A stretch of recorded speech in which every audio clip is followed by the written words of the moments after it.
live, you are live. Good afternoon, everybody, and welcome to the Kruger National Park, the western fringes thereof, about halfway up, a magnificent expanse of 2.2 million hectares of wonderful wilderness. In the northeast corner of beautiful South Africa, we head off, of course, east into Mozambique and north into Zimbabwe for the Great Limpopo Transfrontier Park, 3.5 million hectares, or 8 million acres of perfect, magnificent, untrammeled African wilderness. Is that enough adjectives for you, Brian? Fantastic. Brian is on camera this afternoon, everybody, and I am James Hendry, and I will be yakking at you for the next 3 hours or so. On the other vehicle, the inimitable, enormous Nat.Geo Smith, and he is being filmed, of course, by Willem Doren Braak and his extremely impressive Paul Kruger beard. In the final control, Kirsten is directing. She is being ably assisted by Geraldine and, of course, Rebecca, who will be having her debut, her world premiere tomorrow morning. Now, the reason I'm standing up in this tree, apart from the fact that I'm tired of starting in the vehicle, is that we are in and about the place where Tingana was seen mating with Thandi this morning.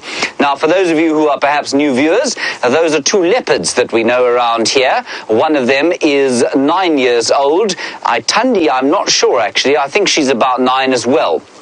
So they are in the process of trying to create some more leopards, and we're just listening out here to see if we can hear them. Leopards mate in a particularly noisy fashion, almost 100 times during the course of a day, believe it or not, in the midst of the estrus. So it is quite a process for leopards to mate. Just down there is Brent, and he is also listening out, and we're going to sort of spend some time around this area during the course of the afternoon and see if we can't find them, because it is very exciting to see them. While I fall down this tree, just remember that you are on a live safari, so although my dismount looked so perfect that it must have been edited, it wasn't. In fact, it is live, and that means you must please talk to us. Hashtag Safari Live, or questions at WildEarthTV if you're on the email. Otherwise, the YouTube chat stream, that's the first time I've ever said that correctly, first time round, is very functional. Use that, tell us what you think, give us your comments, ask us questions, and if we're not seeing anything in particular, feel free to ask us about the country or the continent in general. Remember, Africa is a very large place, and it was with great consternation, of course, last year that we noticed the decline in tourism in this particular area as a result of Ebola. Now, I use that as an example simply because Africa is so vast. Ebola was so far from South Africa that you had a greater likelihood of catching it in the United States than you did here in South Africa. So we are in the middle of a vast continent. It's wonderful to have you along. We are in South Africa, the most beautiful country in possibly the whole world, and we're just going to drive down this road, and I'm going to try and get hold of Nat.Geo Smith. Oh, excuse me, my hat is on the wrong way. Nat.Geo Smith, do you copy?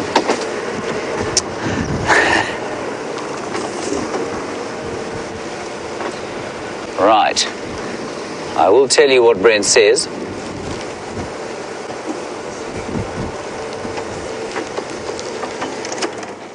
So, copy that. Thanks, Brent. Brent has said that the tracks of the male Tingana came out of this block and they're going south down this road towards our southern boundary. Now, what's interesting, of course, is that when Jamie was with them this morning, they only mated once or twice. That's very unusual unless it's coming to the end of the mating cycle. So perhaps they are not together anymore. This, you can see there's a sort of track of cars going in here, is where they were mating earlier this morning. I'm not going to go in on it now. We're first going to have a look down the road and just see whether the tracks of the female haven't come out as well, simply because it is very, very thick in there and bashing about for no good reason. Well, it just doesn't make a lot of sense. It's a lovely afternoon, about 25 degrees Celsius. Hello, Jamie, you're on YouTube and you want to know if Rebecca is a new presenter. Not if she can do anything about it, I don't think. Rebecca, Jamie, is a new director. She's going to be helping us with the directing, so she will be in my ear. and she'll be reading, of course, your tweets. So no, you won't see her until we catch her off guard one day, which we will. We will get her. And I know that some of you want to see the final control where all of the machinery is and the genius of the directors goes on. Well, we will do that for you when we have the walking rig back.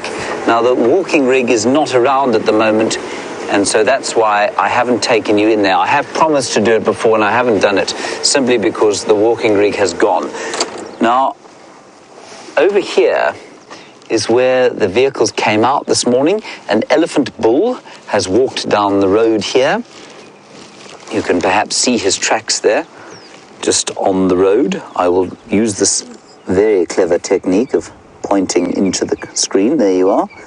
Two elephant bulls, or one elephant bull going down the road. Elephants, of course, will not tolerate leopards in the immediate vicinity. It's slightly strange that, simply because obviously a leopard poses no threat to a leopard, at least an elephant at all.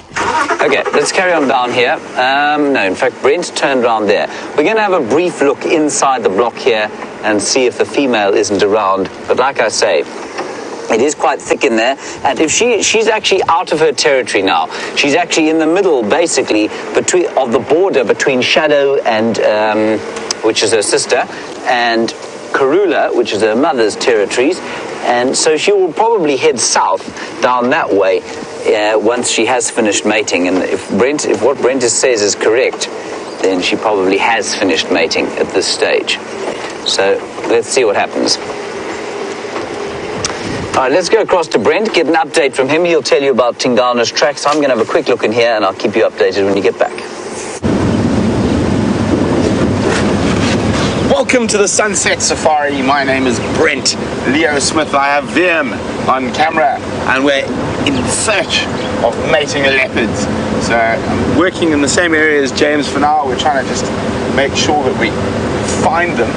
Now, I had tracks of just the male coming out onto the road there. I just went and a big check quickly to make sure he hasn't crossed out of our Travis here. So now I'm going to go back to last tracks. So exciting stuff. Always great when we got multiple leopards around. Oh, hey! Hey, Info! Ninja! Sharp. Anything your side? Note. Okay. Tingana and Thandi are somewhere here. Now. This morning. Then Gonzo's coming. And then Birmingham's where they? Kashan? No, Kashan. Only sticks. Only sticks. Okay. Come on, guys. Okay, there we go. No one knows where the Birmingham boys are.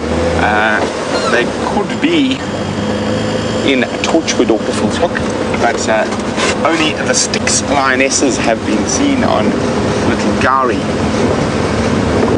It's always fun having a catch-up as you cruise up and down these main access roads. Very windy today. VM even mentioned it felt like August with this gusting wind.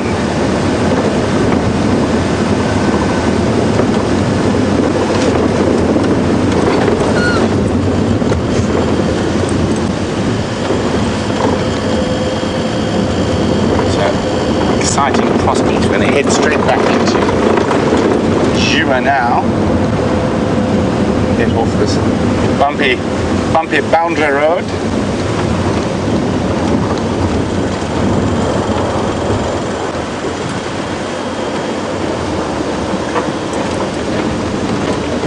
So we saw these impala here as we came through, are just quite close to where the tracks are. These impala look quite relaxed, so maybe he's cut a little bit further to the north in the block. It doesn't look like he's gone into this. We're really hoping that those leopards don't go in here, because it's nigh impossible to get a vehicle in. Oh, hello pigs. Well, careful, Mr. Tingana has a taste for warthogs.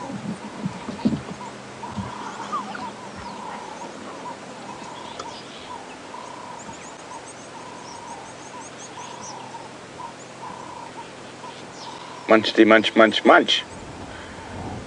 Gusting wind, it is good hunting wind, although when leopards are mating, they tend to be a little bit preoccupied very much like the impala on the other side of the road. There's a big group of impala rams here. All the boys got no girlfriends. Shame. Just look just behind that impala there on that little mound there. To the right. There you go. Zoom in there. There's a little dwarf mongoose. Okay. Is it a dwarfie? Yep, it's a dwarfie. And a little impala ram. Quite a lot happening here near the big Nkahuma tree. It's always good to just listen for a little bit, especially when in search of mating leopards.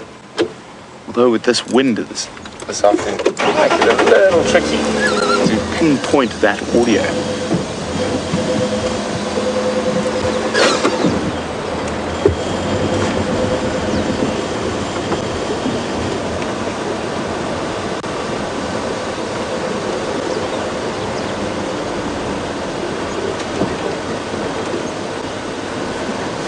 So Bethany says she was taught when you see cattle lying down together in a group, it was going to be rain.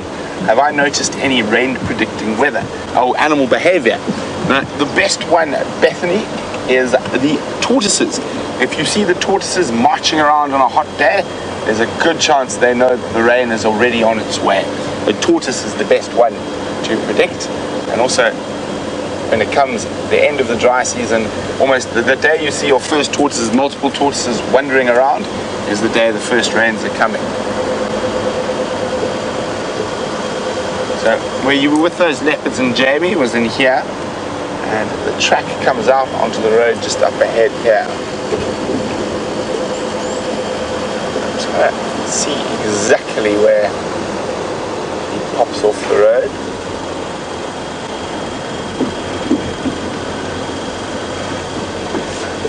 Somewhere around here. Yeah, so there are the tracks. So I only see tracks of him. There we go.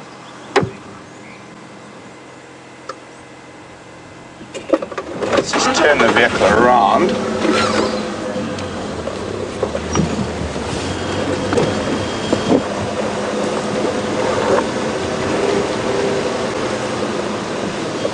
Let's have a careful look under these bushes. You know, he might be just lying up very close to us.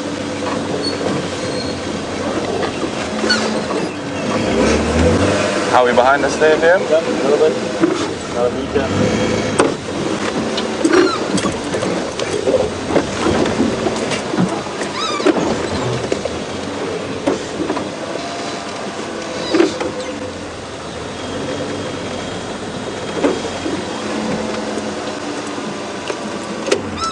Listen for a second, and I'll just jump off the vehicle. I can go a bit further forward until I had the last track.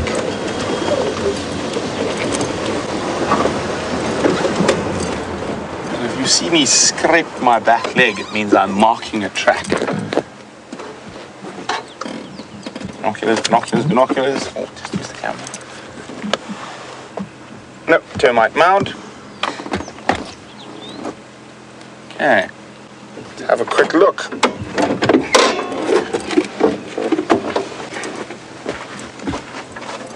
So we can see the tracks walking down the road here. And I'm just trying to make sure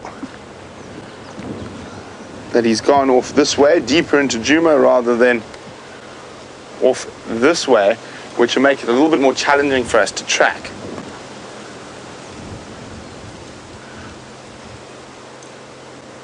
Oh, dearie me.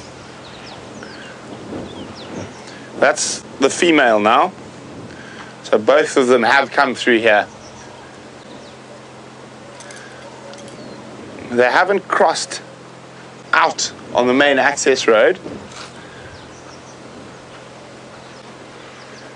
So I'm probably going to have to go for a stroll. See how she goes here. Just a quick look.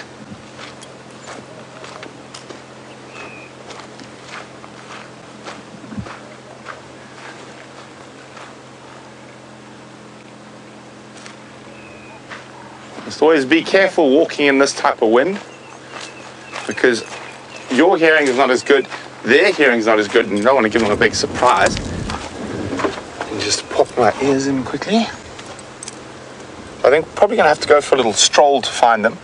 And it is good that they haven't crossed out of the block.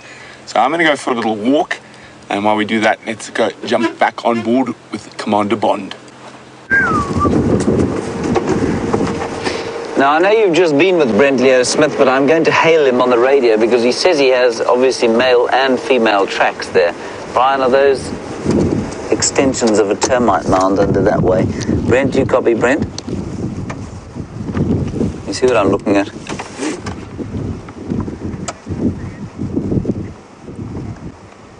Brent has just got off the vehicle. Those look like termite mound to me, don't they? We'll just drive down there. Oh, there's Brent. Brent! I see you. Yes. Have you got both male and female tracks? Have you got both male and female? Yes. Thank you. Well, they're going. Thank you. Right, there we go. They're going south from here, everybody. Leo Smith is over there. He's beautifully camouflaged, of course. That's simply because the bush is thick. You can see him wandering through there. We'll probably carry on then down to the south. I don't want to bash through the bush here while he's walking down. And, well, in fact, let's just go quickly look around that termite mound and then we'll head out of the block. And head down towards, he says they're heading towards a drainage line, and what that means is a dry riverbed, well, a very dry sort of brook or stream down to the south here. And that's actually where Shadow was heading yesterday as well.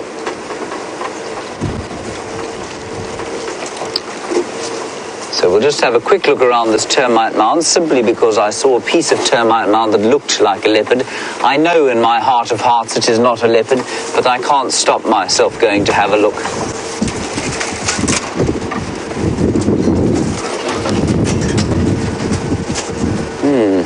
There are lots of leopard heads on this termite mound. You see, Brent? Brian, you see that? Lots and lots of leopard heads.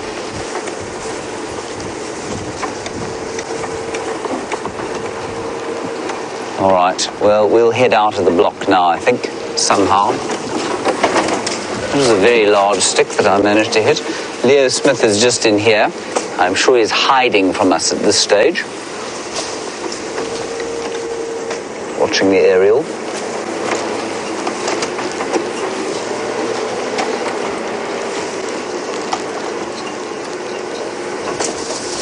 So, whether or not these leopards are still mating, I don't know. But Brent is on foot, which means that he will be able to hear them if they start shouting at each other.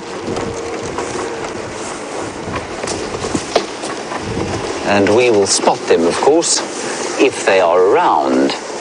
They can move quite a distance. It is obviously many hours since we were last here. Brian, there's a beautiful butterfly here. Can you see it there? If I'm not mistaken, it's called an African joker. Isn't that beautiful? Let me just retrieve my book. I think it's an African joker. I'm happy to take any kind of feedback if I'm talking nonsense from anybody. It is not an African joker. I have just found the African joker. It looks absolutely nothing like that whatsoever. I have seen that butterfly so... Oh, there we go. An African leopard. It's an African leopard. That's what that is. Yes, I'm happy with my diagnosis of African leopard. Body and wings orange, forewing fine black patches, row of small black spots and scalloped black pattern along wing margins. Beautiful. African leopard. Okay, not the African leopard we were looking for. But, you know, you must take what you can get. Come on, Wendy. There we go. Calcitrant old bat. She is. some African migrants, so those little white butterflies that flew off.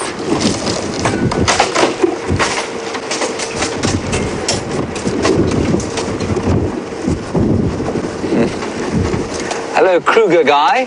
Kruger guy, you say you'd like to have something of a tree study if there's little game out today. Yes, well, we can certainly do that.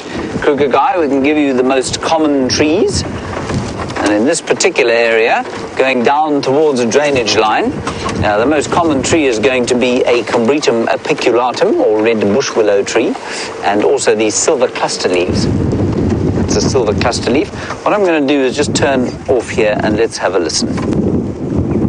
So that's a silver cluster leaf Kruger guy. It's so named for the silver hairs that grow on the mature leaves, giving it a kind of silvery sheen. I don't hear anything here, and it's now getting very thick. I was happy to drive off-road just around here simply because we were right around where they were found this morning, but I'm not going to try and sort of excavate a route through here because that's very thick indeed. So I think we'll go around the other side of the drainage line on the road.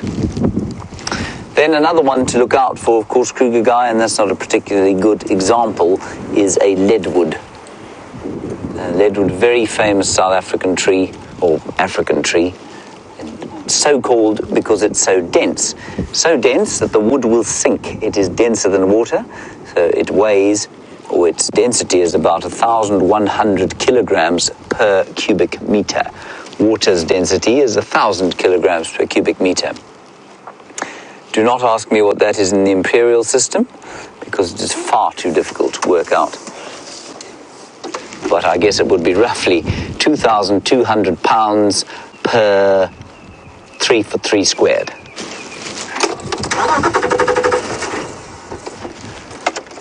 One day this car is going to just simply refuse going. Brian is very worried about that. All right, we're going to just make our way out of the block, onto the road, and then we'll see from there. We might see something on the way out. So as we go down towards the drainage line, you do find lots of these lots of these silver cluster leaf trees, because as you hit a drainage line, you often get what we call a seep line, which is an area where the subsurface soil is very shallow, or it's shallow. There's either some kind of subsurface barrier, be it rock or very thick clay, and water then comes to the top. It kind of seeps to the top of the soil, and you get these bands of silver cluster leaf. And after rain, you wouldn't want to be driving in an area like this. You would sink immediately.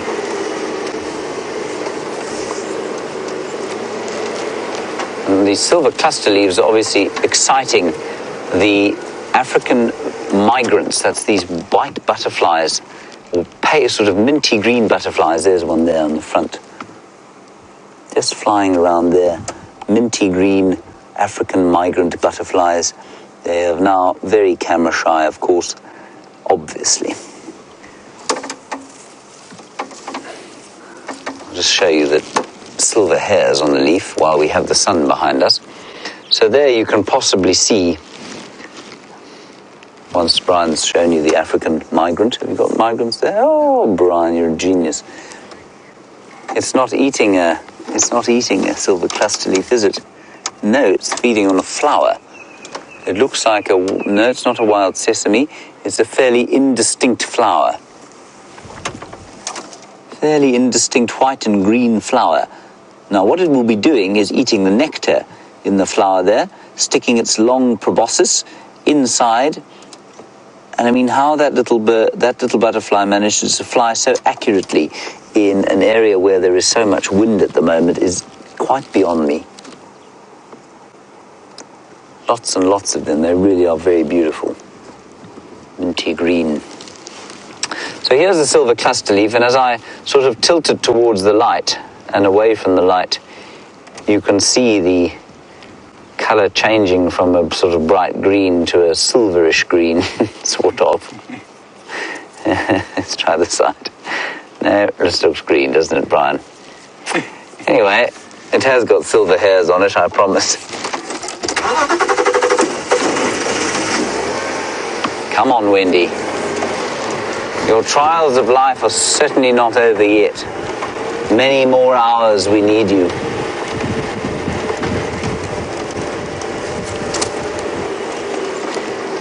These Land Rovers, of course, are not young.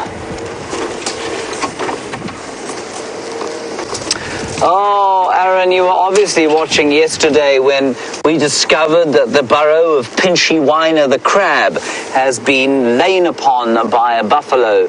And it was very distressing. We had a moment of silence because Pinchy Whiner might be no more. We're going to go past his burrow now, Aaron, and we'll see if he's managed to dig his way out or if his home became his grave. Sad as that would be.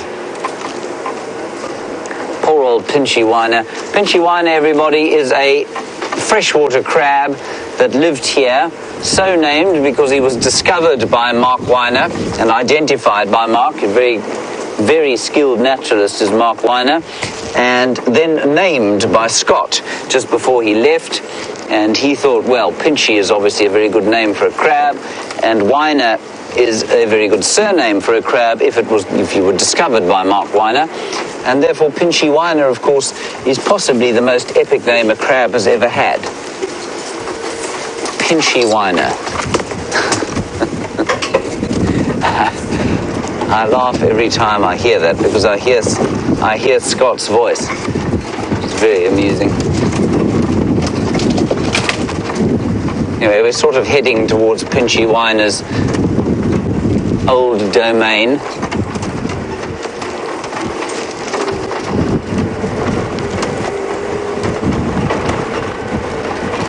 And Brent Leo Smith is still off the vehicle, which of course is obvious to me because I can see his vehicle. This will give us an opportunity, of course, to see Willem Doornbraak's Kruger National, at least Paul Kruger beard. Hello, Willem.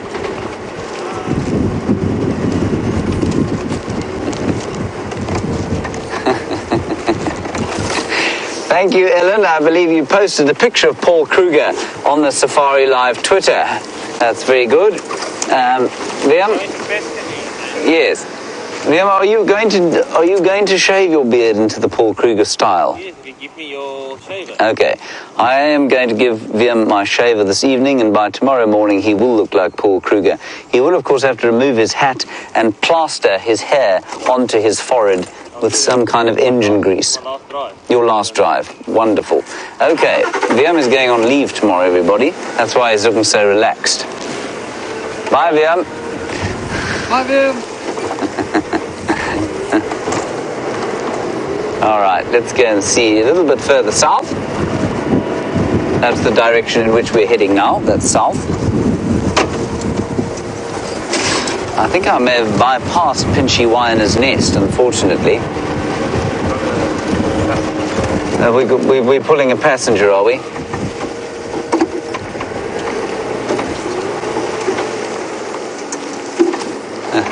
And Anne, on Twitter, you think the name Pinchy Whiner is better suited to a British public school boy? Well, perhaps. I think it's an excellent crab name, though. I do take your point, though. We are now dragging a fairly substantial amount of vegetation, which I'm going to have to remove. Hold on, everyone. We will be on our way shortly. Of course, this is, as I read a wonderful blog about us today, a very kind blog by somebody whose name I forget, which is not unusual. And they just said how it's real, you know, it's not like over-edited reality TV, because sometimes there are technical glitches and sometimes there are problems, such as this enormous branch that is under the car. Brian, this is not an insubstantial tree. I must just tell you. Oh my gosh. It's right under here. You hear the leopard? Just got through places. FC heard it. I think from Brent, maybe. Okay. Cool. Let me just kick that out. Sorry, everybody. We will be on our way shortly.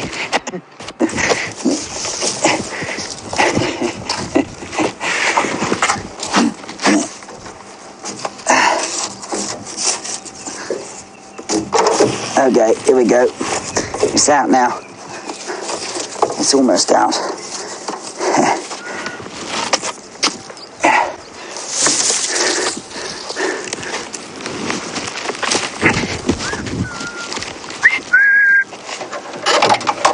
Brent, have you heard the leopard?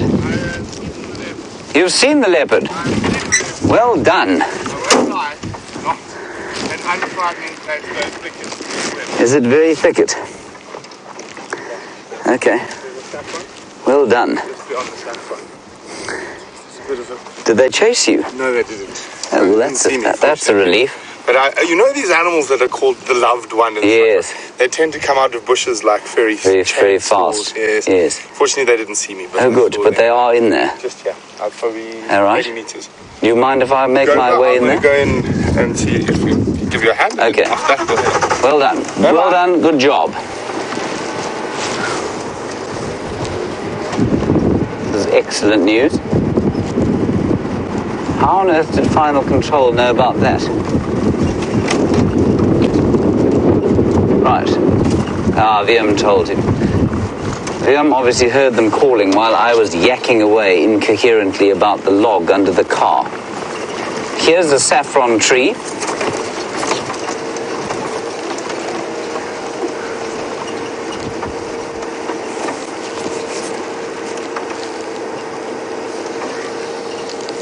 Hello, Evie. You're on YouTube. This is your first drive and you say you're loving it. Well, Evie, with any luck, it's about to get a whole lot better. This is the saffron tree that Brent was talking about, and we're going to drive in here and see if we can't find the leopards. So what Brent was talking about was that this is obviously very thick in here.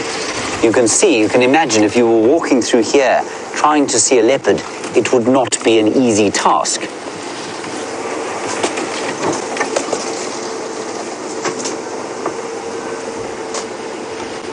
Incredibly thick. Brent has done a very fine job here.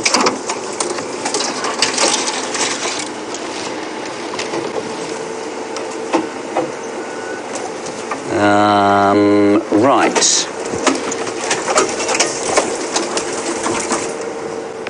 Brian, any ideas?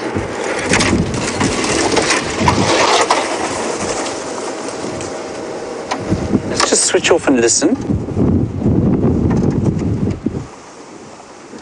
Now, like I said earlier, leopards make a very big noise when they're mating.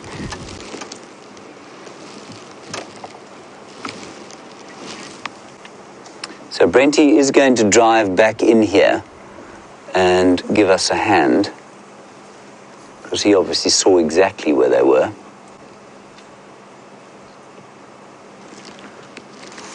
Let's just head in here.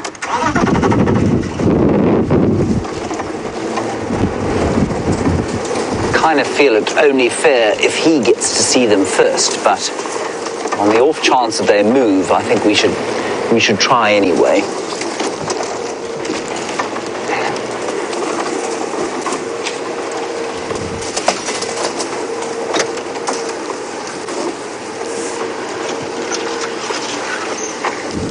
Right. You didn't see anything yet. Very thick.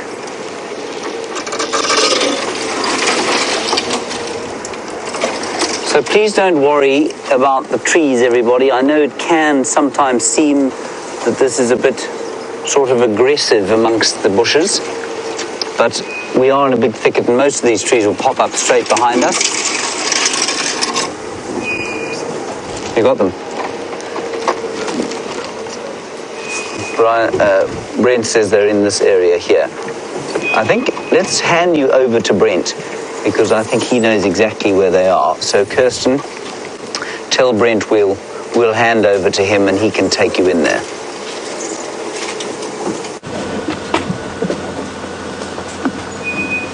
So managed to find them on foot, as you're all aware. Now, finding them with the vehicle is a different story. Of course, I am nimble enough to slither between bushes, which our vehicles are not. So there's the saffron tree, there's the saffron tree. It must be here. I spotted them when I was down there.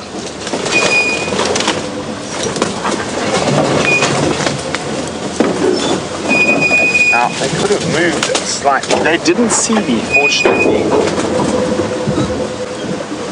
They could have quite easily just moved off. Sorry, go again, James.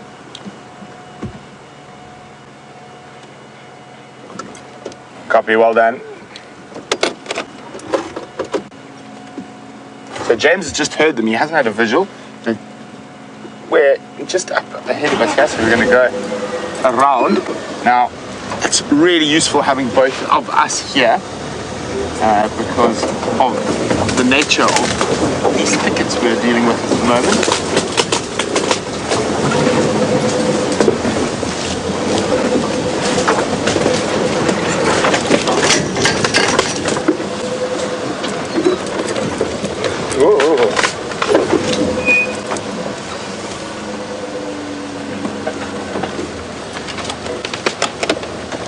Copy.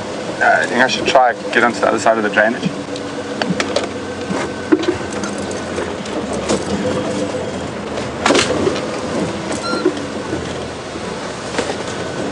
It seems like they've moved a little bit since I saw them on foot. So they were here. James says it sounds like they're a little bit further north now.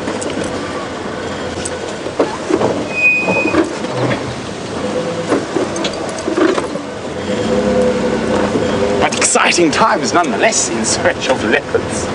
So much of the fun.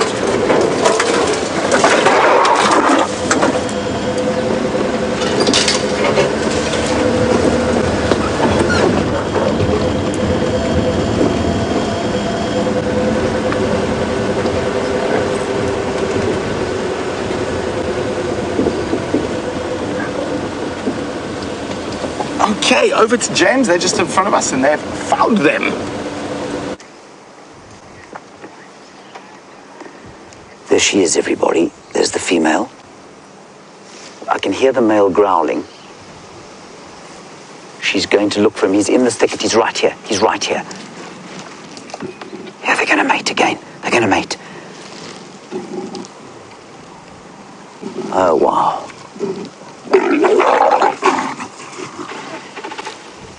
Oh, that's awesome. Look how irritated she is. She's so angry. Look at her ears flattened back against her head. And as we came round the corner here, she gave us a little hiss because we didn't see her immediately. Well, I say we. I mean, I didn't see her immediately. Brian did. And just look how irritated she is. Not with us. That's just with the mating process. This is how it is with them. Unusual when they mate, of course, because they do sort of, well, not quite fight with each other, but they are quite aggressive. And so sometimes when he's dismounting and trying to hold her down so that she doesn't swat him, he can kind of give her a bit of a smack on the leg or on the shoulders. Now, look where he is, everyone, and tell me how on earth, if you came through this area, how on earth you would have any idea there was a leopard there. That's the magnificent Tingana, who gives us endless, wonderful views. Brian, I'll try and reverse a bit. Let's just wait for Brent to move.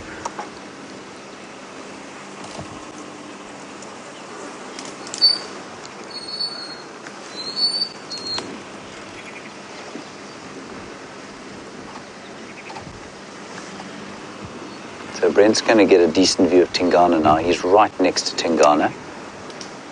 He's just opposite us. So I think he'll have an amazing view of him.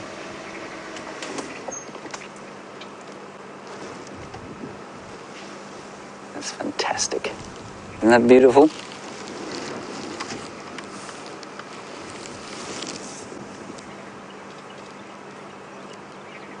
Sorry, Brent is now black screen, so he can't, we can't use the incredible picture that he's got, unfortunately.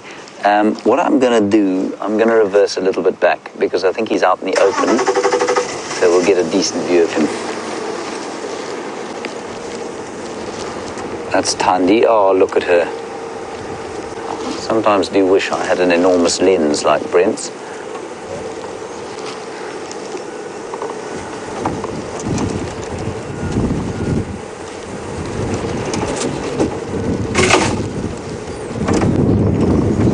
There we are. Look at him. Isn't that fantastic? Is that right, Brian?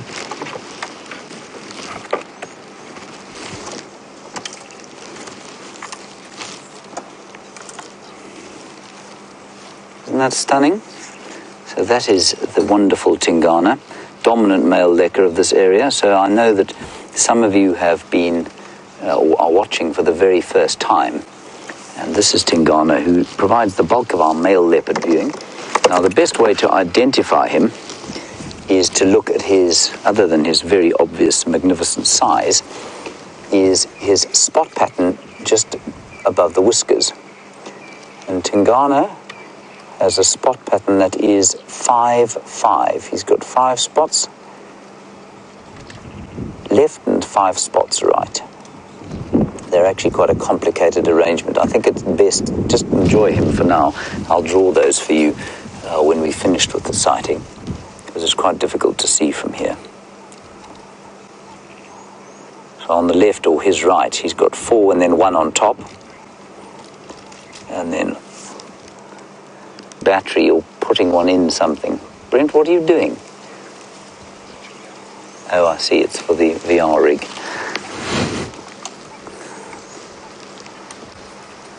Isn't he great? And the colour of him juxtaposed there is just too special. Now, she will come over here when she's... Here she comes, here she comes.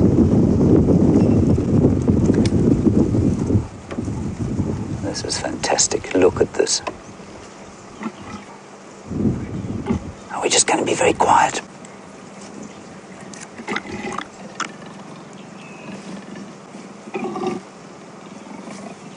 This is just unbelievable. Isn't this wonderful? They're only about, well, maybe 10 feet from us.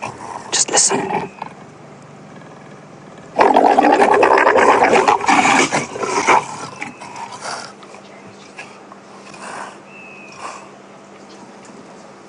That is a blood-curdling sound.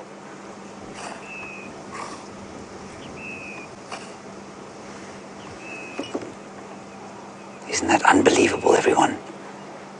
Is that sound not just stunning?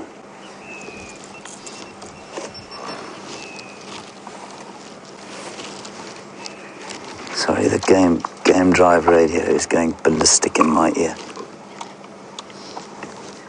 You see how irritated she is, and you can also see very clearly how much smaller than the male she is. And when you see them on their own, they don't tend to look quite so little. But you can see she's very irritated. It's sore for her. I know that there are a few of you watching for the first time, and Erin, this is a good time to join us. We don't always have this every day, I've got to tell you. Evie, sorry, not Erin, Evie.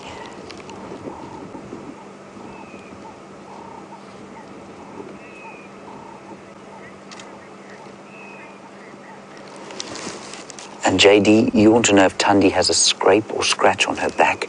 I don't know, I haven't seen, but she will, over the course of this mating period, develop probably some bleeding wounds over her neck. You saw there how he grabbed the back of her neck while they were mating. And that's just to hold her down and stop her really giving him a swat when he withdraws. And it's a painful process when he withdraws, obviously, because his penis is barbed, as is the case with all cats. And I think that what that does is that it creates a contraction in the female's sort of tubes, if you like, and that helps with the fertilization process.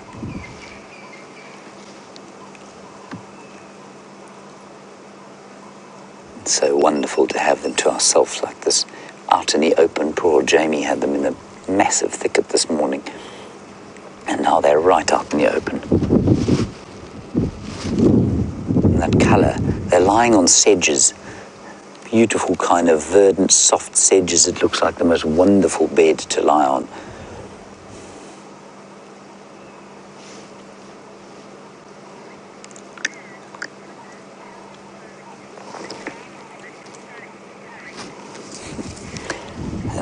as you say, the drama of it is so exhilarating. We were very lucky with the timing.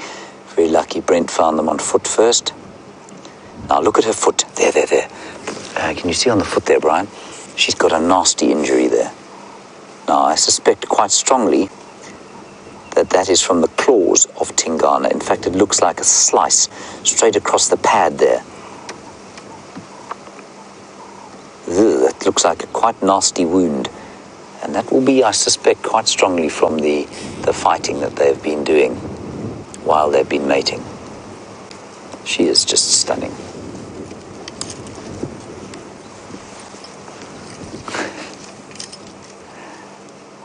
This is just wonderful. What I'm going to... We're just going to sit here and see what happens.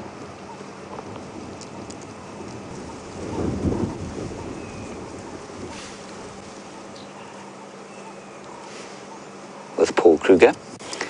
Paul Kruger is enjoying the sighting just before he goes on leave. He actually has an ox wagon, does Bjorn? Here we go again, everyone. See how she's limping? Because that's sore. Now she will have to really kind of encourage him 3 times in the last 10 minutes. Look at that. Oops.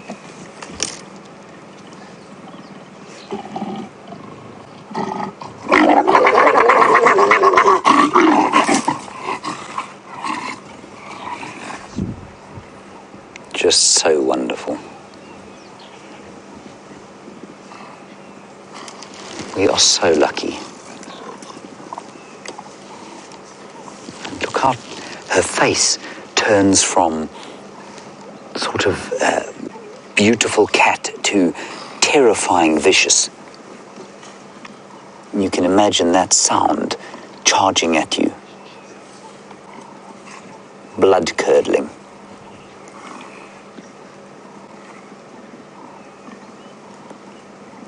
Now, like I say, this is the 3rd time we've seen them mate.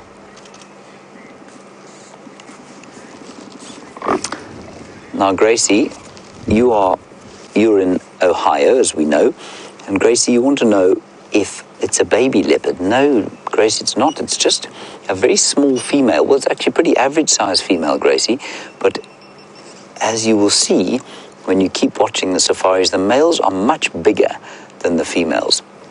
So she probably weighs in the region of 45 to 50 kilograms, which is about 110 pounds.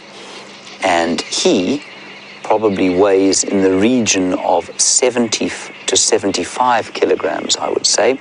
And if you multiply that by 2.2, you get to roughly 180 pounds. So, I mean, it's not quite double, but it's about 2/3 again the size. So that's why he looks so much bigger, Gracie.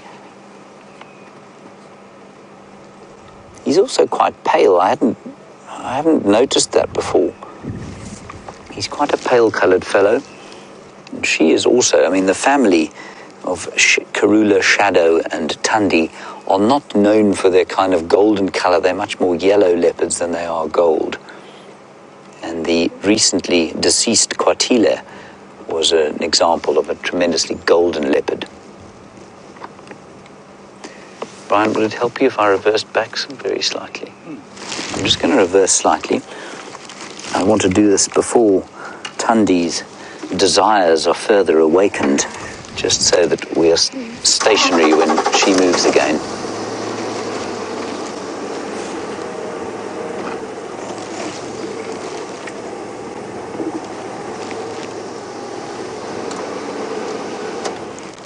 Is that okay? Hello, Survey. Survey?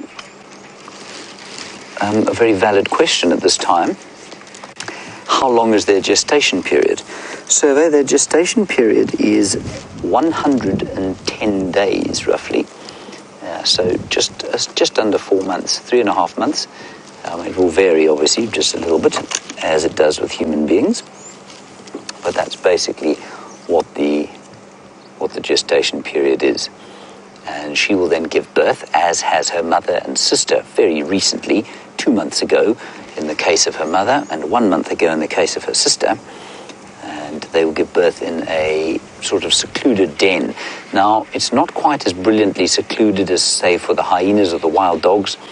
They can do it in a termite mound. In fact, Shadow did give birth in a termite mound this time. But often it's a sort of cave or rocky overhang. And that's the most vulnerable time for the cubs, because they're not quite as well defended as dogs or as hyena cubs, simply because they don't have the ability to dig, as is the case with hyena cubs. And they also, unlike the wild dogs, don't have a nursemaid to look after them when the adults go hunting.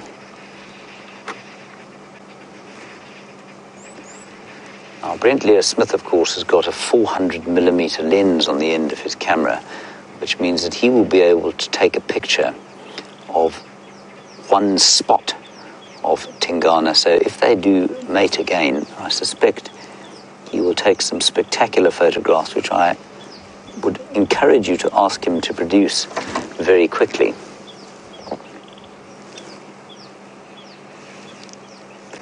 I am filming this, of course, or taking pictures with my cell phone.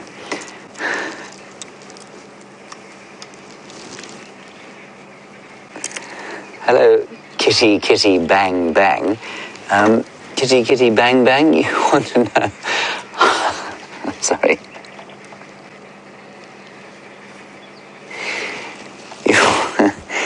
You want to know how long it is that the female will remain in estrus. Kitty, kitty, bang, bang. The female will remain in estrus probably about a week. Well, the mating period will probably go on 5 to 7 days. And then she'll come out of estrus and go off. Even if she isn't successfully conceived, that estrus period will end, because, you know, the male and female cannot continue at this rate for any length of time. Now, just, Brian, can I ask you to zoom out very slightly and then tilt down slightly? Beautiful white flowers. You can see a white button sedge is the big white flower. And then I just spotted a plant or a flower that was identified for me again. I'd forgotten it, by Judy H. the other day, oleander. That's these lovely little white flowers that you can see there. Isn't that beautiful? Blowing gently in this wind on the seep line.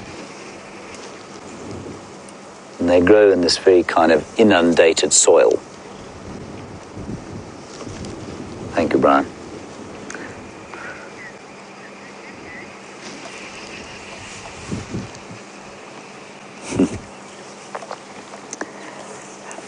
Hello, Virginia in Kentucky. I don't really know the answer to this, but I'm going to assume. You say you know the female gets sore from mating, but does the male also? I imagine, yes, it probably is quite painful to him. You see how he has to really be encouraged to perform the act, as it were. He doesn't unlike with the lions, where if a female moves, he'll kind of follow her around. It's very different with the leopard, although the mechanism is actually very similar. So I'm sure after a week of mating, yes, I think it probably is very sore for him. But and initially probably not quite as sore for him as it is for her, because he could just walk away if it was an unpleasant experience.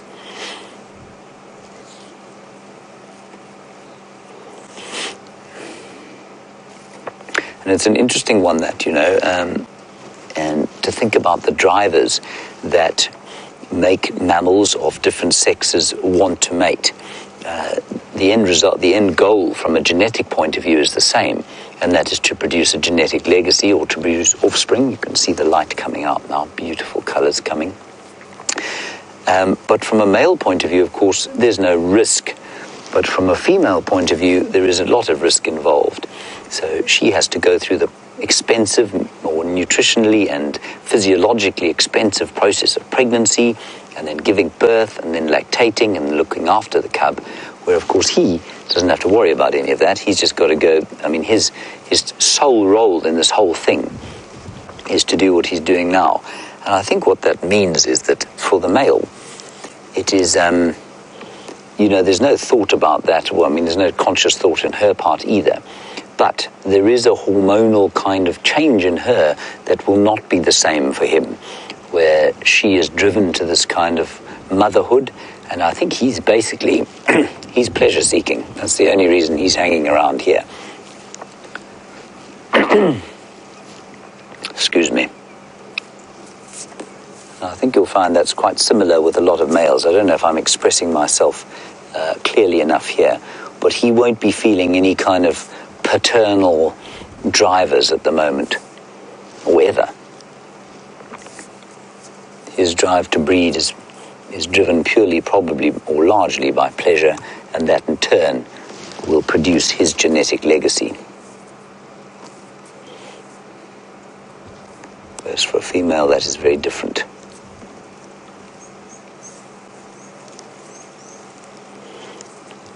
Very quiet sort of afternoon. There is a little bit of bird song, the odd spider hunting wasp buzzing past, a couple of franklins in the background, some blue waxbills going. There, you can hear them now. And then a wind blowing. It's been a beautifully cloudy day, unusual out here. Also, they've been spotted by some rattling cisticolas that seem to be moving in. Oh, look, Brian. You see the little blue waxbill there? There's the blue waxbill, everyone. Yeah, did he move? Oh, nasty little blighter. He moved off there. It's a dreadful pity.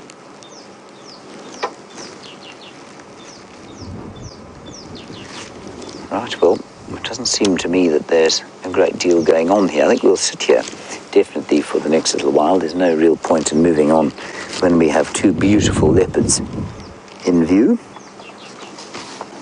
And we'll just see what they do.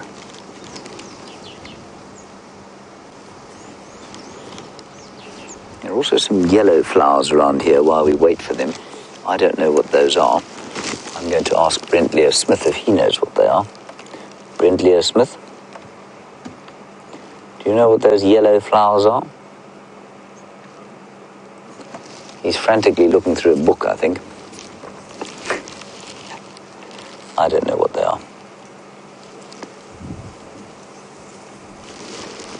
But it is very lovely to see the flowers.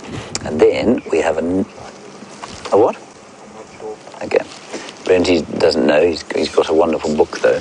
And then another plant that was identified for me by Judy H., the top botanist on Twitter, is this other long-leafed thing here in front of us, which also produces sort of yellow flowers, and that's called Waltheria, which I should have known, and I've learnt it at least 100 times and forgotten it each time.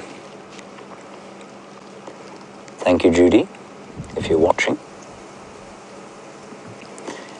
I mentioned the weather a little bit earlier on. I think it was about 25 degrees Celsius, which is, you see how far, 29 degrees Celsius and 84 degrees Fahrenheit. So very pleasant autumnal temperatures. We'll see how long those last. Then now, if you look at his nose, Brian, you can see a bit of a wound. And that could well be from a slap that she's given him. That's why he holds her down as he withdraws, because she'll whip around and whack him with her extended claws, vicious claws that they have. And you've seen her with her face, a face like thunder. They're deeply unimpressed after they've finished mating always.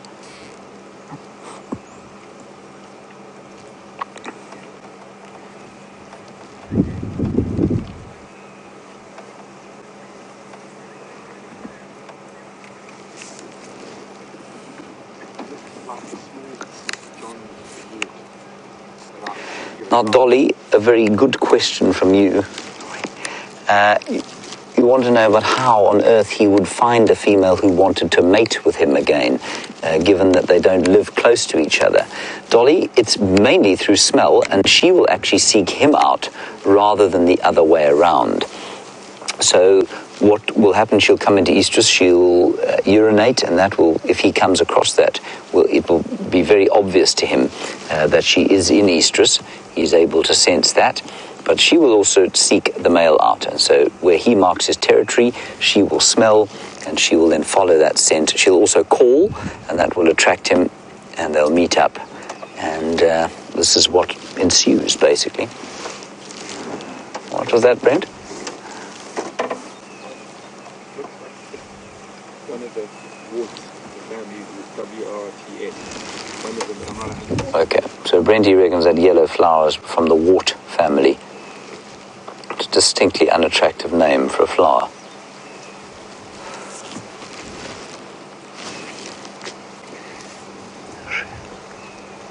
And this, of course, is what happens with cats quite often. They lie down and do nothing.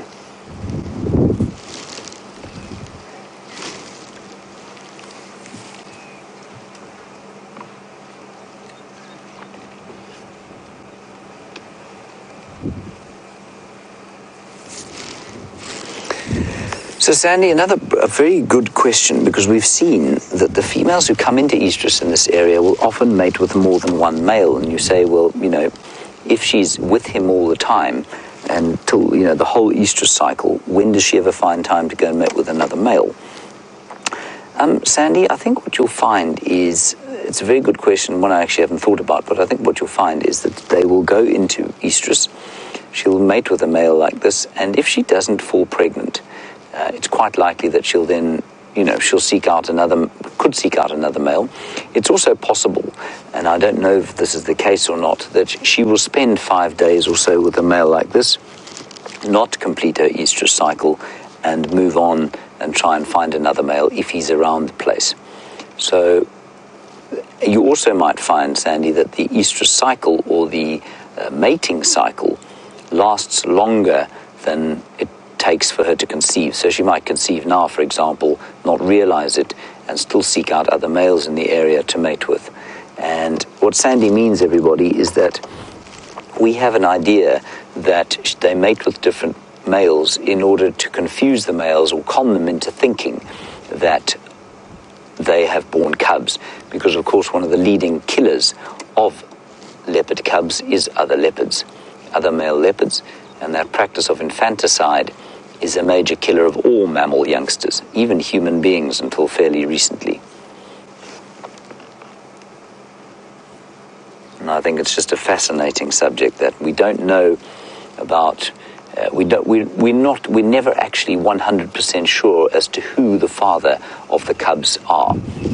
And I know a number of people have seen pictures of Karula's cubs and of Shadow's cubs and identified various markings on Tingana that they believe they've seen on the cubs of the other leopards.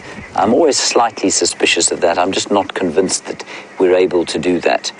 And the only way to tell paternity for sure is through DNA analysis, and Panthera is doing quite a lot of that DNA analysis as we speak. We've collected Tingana's scat. We haven't collected Thandi's. As far as I know, we've collected Karula's, Shadow's, and Brent recently collected the fresh dung of Djuma. So that will also be very telling, because he seems to be fairly unrelaxed, and we're going to chat about that during the fireside chat today, which ensues at 6 o'clock our time.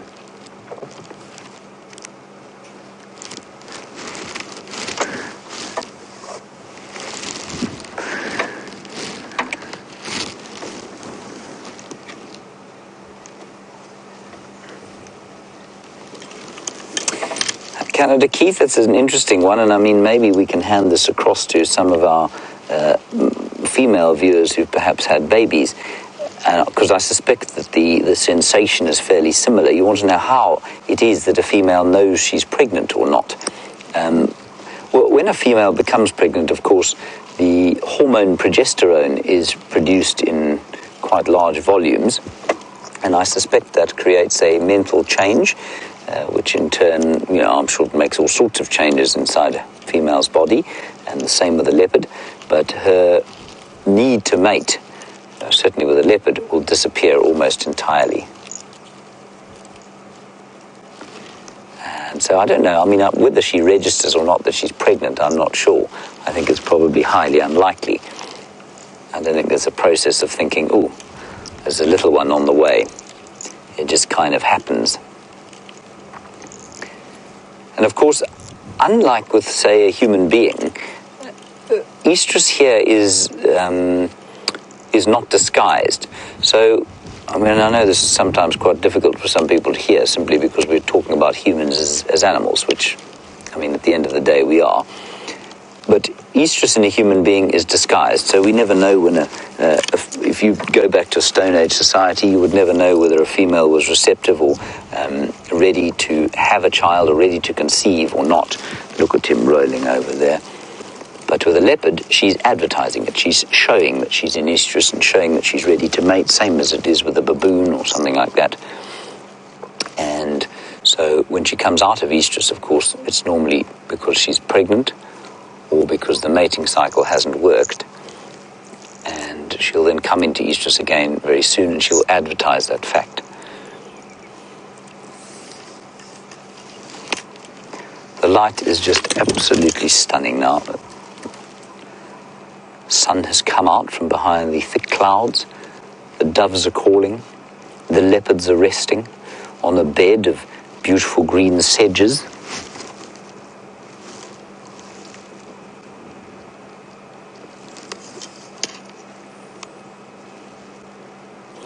And we, very luckily, have got this leopard sighting all entirely to ourselves, which is rather nice, I think.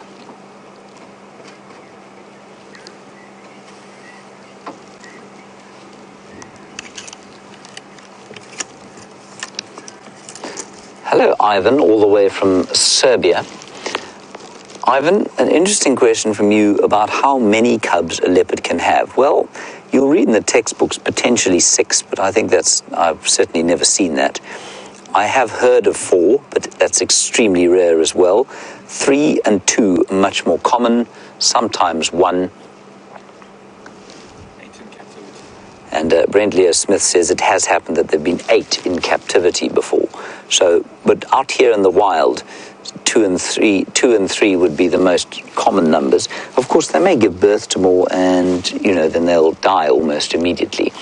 But it's 2 and 3 out here is the most common. Sometimes 1, very seldom 4. And if she has 4, even if she has 3, it's highly unlikely that they will all survive. 2 and 1 are much easier to raise. Then you want to know how many nipples they have. They've got 4 nipples.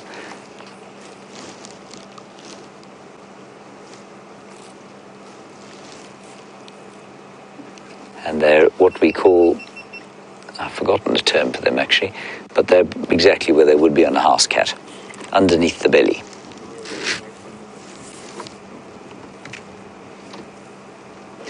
So Brent Leo Smith is still here because he's trying to get a virtual reality shot of them mating, but unfortunately they've given up now and they're going to go on a border patrol, see what they can find else. Thank you, Brent. Hi, Brent. Thank you, Paul Kruger. We do need to actually, you should go home and show them Paul Kruger's ox wagon. That would be quite interesting. Victorian. Hey? I think there's a piece of it in Victorian Museum. Probably is. Bye.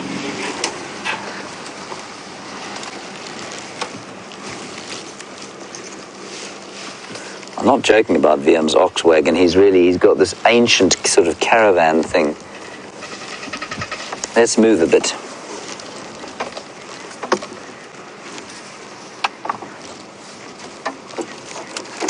I'm just going to move a little bit here, and while I do that, Silas, you're in Port Elizabeth. You want to know if the male produces sufficient sperm.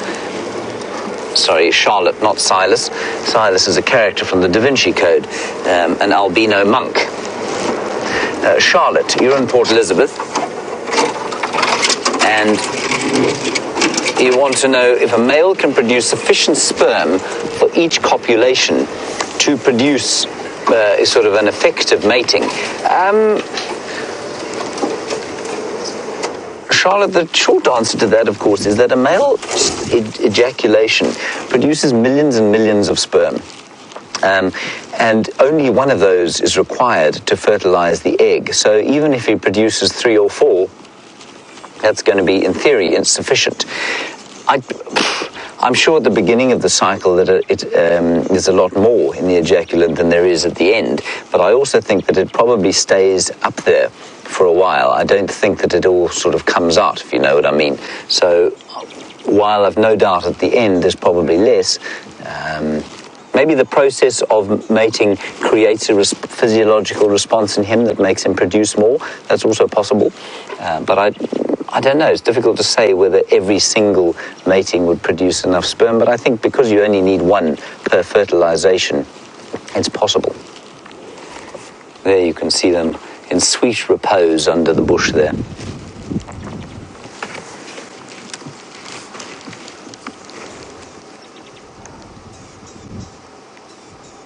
Just off to the back, you can hear a rattling testicular calling. Now, Olnick, very good question. Of course, this is hungry work, what they're doing now. Well, not particularly what they're doing right now, but the mating process is hungry work. You want to know if they hunt together during their mating period. Yes, they do, quite a lot. And certainly the best example of that I've seen was when Tingana was mating with Karula and they killed a young buffalo. Now, for a leopard to kill a young buffalo on its own is really pretty difficult, if not impossible, and I suspect they killed that buffalo together. So the fact that they are together does allow them to work as a bit of a team if they're killing. They weren't always, though. I mean, sometimes she'll kill something and he'll just lift it from her. Otherwise, he'll kill something and begrudgingly share bits and pieces of it with her.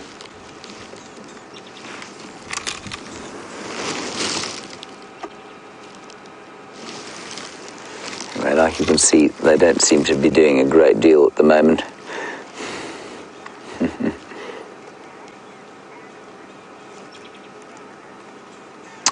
So, nice one. Just for those of you who are new viewers, we do have a number of male leopards around the place, and the biggest one in the area at the moment is a chap called the Anderson male. Now, the Anderson male, Aaron, you want to know how much bigger he is than Tingana. Tingana is a good size male leopard. He's not the biggest I've ever seen. He's bigger than Mvula, though, I reckon. Quite substantially so, I think. But Anderson is big. You've seen him, haven't you, Brian? And you reckon that he is... He's a monster. He's a monster.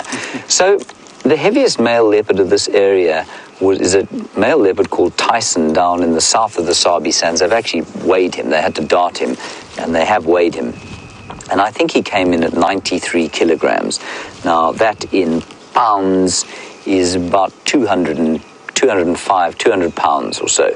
So he's, I mean, that's enormous. I'd say that this leopard is about 75 to 80 kilograms, and so 180 pounds or so. So, I mean, there could be a 30-pound difference between the two. Certainly, the Anderson male looks a bit thicker set. He's probably not much taller, maybe an inch taller or so, but he's definitely thicker set, and he's got a much bigger neck. But, you know, the reason they can get along with each other and manage to keep territories next to each other, so if the Anderson is in the west, he's bigger than Tingana, Tingana in turn is bigger than Mvula, and they're able to sort of, a smaller leopard like Mvula is able to maintain a territory in the face of bigger leopards simply because they don't want to have a physical conflict. They're very afraid of physical conflict, our leopards, because of the risks involved. An injured leopard is going to starve very quickly. All right, let's get an update from Brent. He's moved out of the sighting. Let's see where he's going to go. We're going to stay here, and if these leopards do anything, we'll be right back with you.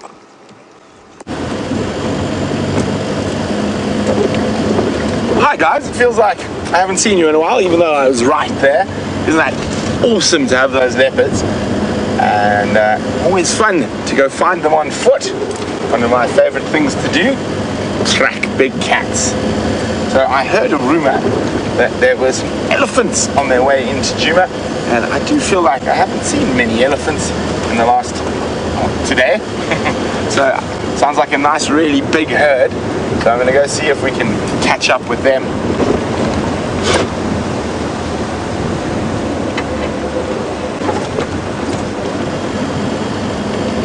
But it's still quite chilly for what it has been, quite pleasant. And sun breaking through the cloud. There's still quite a bit of cloud around. It's going to be very interesting to see what the weather holds on the sunrise safari.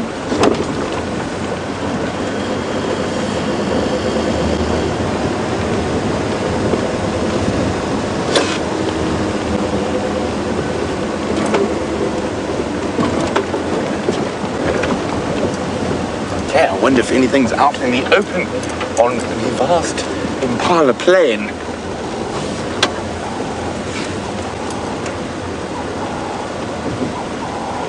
And there is nothing. Now I'm hoping the wildebeest are going to start rutting, so we should start be seeing them on these open plains.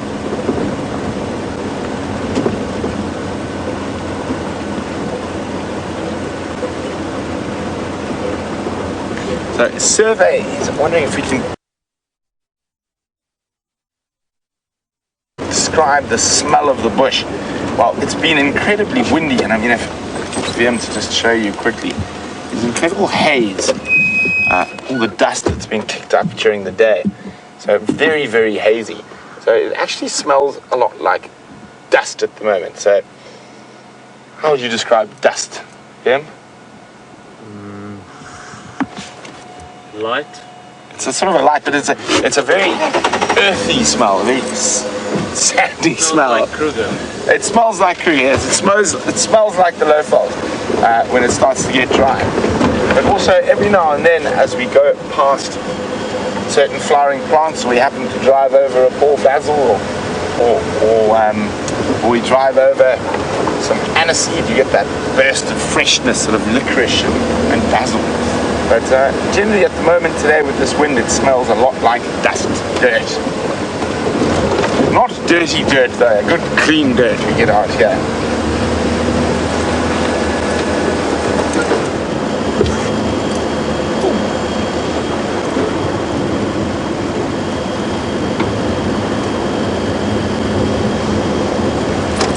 Brazo says we need wild dogs, Brent, and I agree wholeheartedly.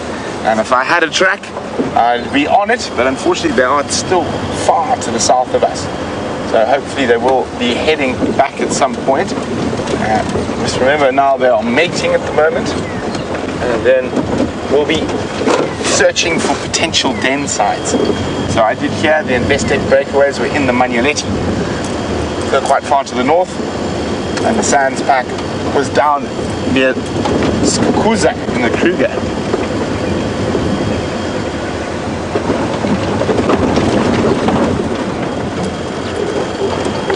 So normally good for a few animals along these lovely open areas. Not today.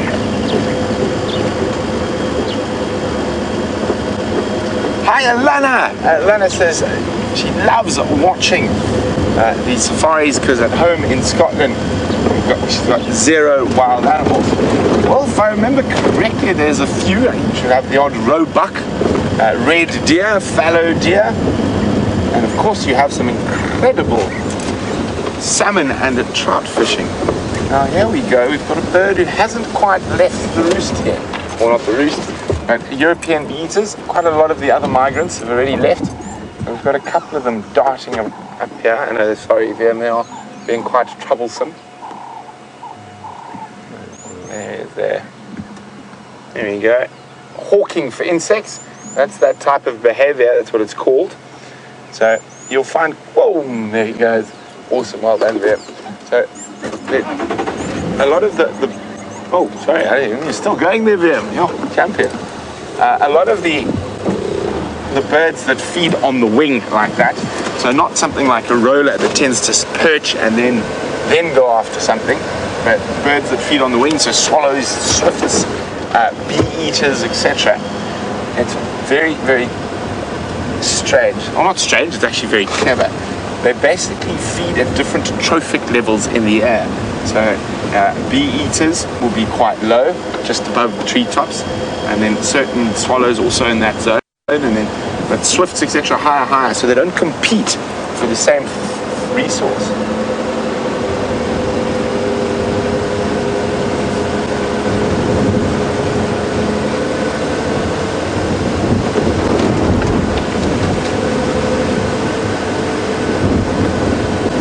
Hopefully it's a nice relaxed herd of elephants. Sometimes in this wind, ellies can be a little bit unrelaxed.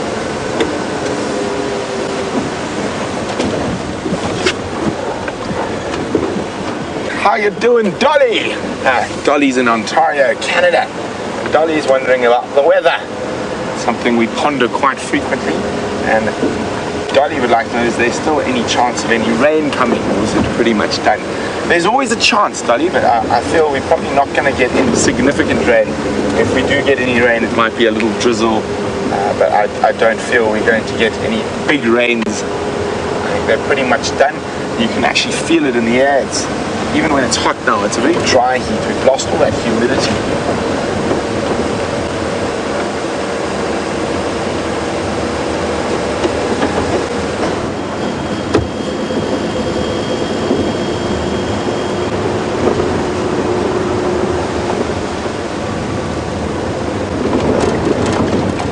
All the Impala we seem to find today are the boys without the girlfriends.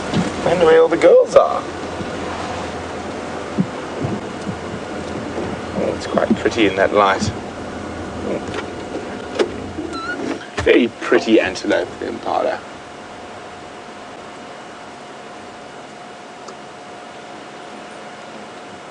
Off their head. Now, in this strong windy conditions we're dealing with at the moment, we'll probably find that these guys are going to move a little bit later. As the sun gets a little bit lower, they're going to head out towards the big open areas like the one we're about to come into now. And the reason for that is with this wind and stuff, obviously. Oh, suicidal scrub hare. That was close.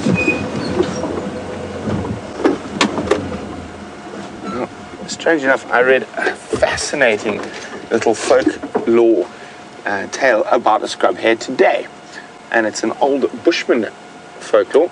Now, if he turns around, you'll notice he's actually got a split lip. And the moon and the scrub hare were having an argument about man. Now, the first man had died, or one of the first men had died. And the moon was arguing with the hare that they should reincarnate the man. She has the power, like she does. Every so often, the moon gets reincarnated. Now, the moon is a female in Bushman culture. And the scrub hare disagreed and said we should leave the terrible creature to rot and not do anything. And the moon got very angry and hit the scrub hare with a shambok pod. I mean, not a shambok pod, a Gensbok horn. Oh, vanished quick. Yeah, and so whacked the hare in the face and split its upper lip. Now the hare was very angry and fought back, and those indentations you can see on the moon are from hare's feet, and the split in the hare's lip is from moon. So there we go, lovely little bit of folklore from up north in Africa.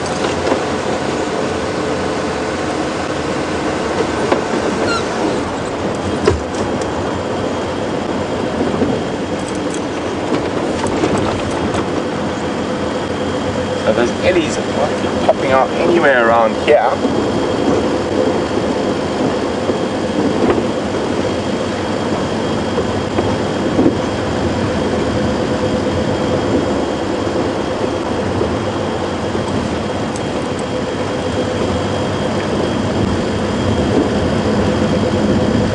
Oh, there's something we haven't been seeing too often and too many of since that late rain. Let's go have a closer squiz at them. It is a member of the equine family we have here. It's of course far more closely related. Oh, here comes a howling gale. It is of course far more closely related to the noble beast of burden known as a donkey than it is to the majestic horse. Lots of Impala in the way here. Scoot through them. There we go. Hello, zebra. You'll notice quite a few of the animals will be a little bit jumpy in this very windy weather.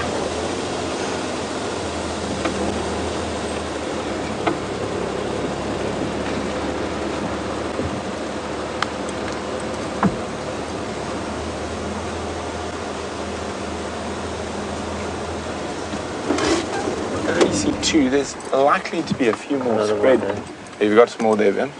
Yeah, Vim's already spotted others. So it's unlikely that we'll just find a female and a a foal. There's likely to be quite a few more around.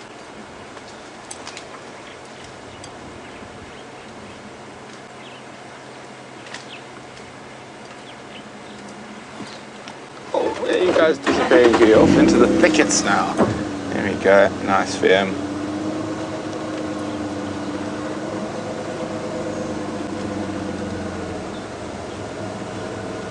No, not being very helpful to us this evening, the zebras. And as it gets drier, we are going to start getting bigger groups of them again, particularly around permanent waterholes.